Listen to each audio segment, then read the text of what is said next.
Shabbat Shalom and welcome to this week's 3-2-1. That's 3 comments on the Parsha in 2 minutes with 1 insight.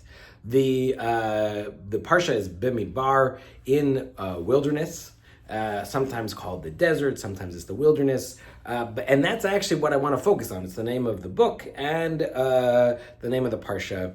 When we're leaving Egypt, the first comment is God very specifically says there was a faster way to go. Derech Plishtim, right up through Gaza, actually. And they decide not to. They have to specifically go through the wilderness. The second is a deeply uncomfortable truth that the tradition grapples with for a long time, which is, why was the Torah given at Sinai in the wilderness? What is going on there? Why wasn't it given at Jerusalem? We even say, Ki mitzion tetzei Torah udvar Adonai Yerushalayim. Out of Zion came Torah, and the word of God came from Jerusalem, which is not true. It was at Sinai. It was in the wilderness. So why do we? Because we want it to be in Israel. We want it to be in the land, the state, the holy place. But actually it came before.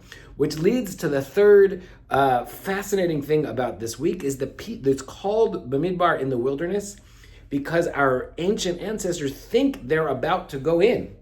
They think that they did all the things. They escaped Egypt, they got the Torah, they built the Mishkan, they got the Mishkan working, and now they're ready to walk the rest of the way into Israel, but actually they're about to spend 40 years wandering in the wilderness.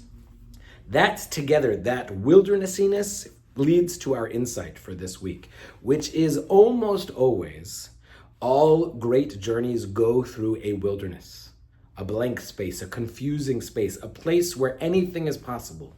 What's more than that, wisdom comes from that space. Torah was found in that space, not the settled space of the Holy Land, but the journey space, the in-between space.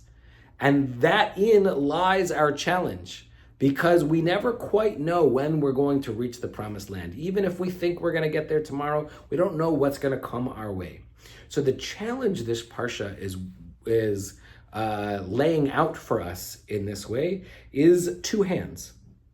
On the one hand, can we keep in mind that ever goal of the promised land, a place flowing with milk and honey, where our connection to God is obvious, regular, and daily? At the same time, can we recognize that very often we're in the wilderness on the way, not sure how to get there, and that together the only way forward is with a clear focus on the goal and to take one more step in that direction, not knowing exactly when we'll get there. This Shabbat, I wish us the wisdom to keep that goal focused and the strength to take the next step. Shabbat Shalom.